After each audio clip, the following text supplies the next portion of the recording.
Students, അപ്പോൾ KEAM engineering ആസ്പിരൻസിനെ സംബന്ധിച്ചോളം നിങ്ങളുടെ +2 മാർക്ക് ഷീറ്റ് അതുപോലെ തന്നെ എല്ലാ കാര്യങ്ങളും അപ്ലോഡ് ചെയ്തിട്ടുണ്ട്.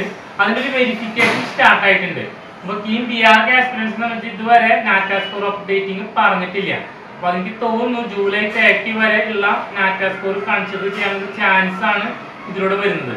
അപ്പോൾ നിങ്ങൾ വൺസ് നിങ്ങളുടെ കാൻഡിഡേറ്റ് പോർട്ടലിൽ കയറി ഈ പറയുന്ന കാര്യങ്ങളെല്ലാം തന്നെ വെരിഫൈ ചെയ്തതിന് ശേഷം നിങ്ങൾക്ക് എന്തെങ്കിലും മാർക്ക് വ്യത്യാസം ഉണ്ടെങ്കിൽ ചേഞ്ച് നമ്മൾ ഓപ്ഷൻ കൊടുത്തിട്ട് ആ ചേഞ്ചിന് ആവശ്യമുള്ള ഡോക്യുമെന്റ്സ് PDF ആയിട്ട് അപ്ലോഡ് ചെയ്യേണ്ടതാണ്.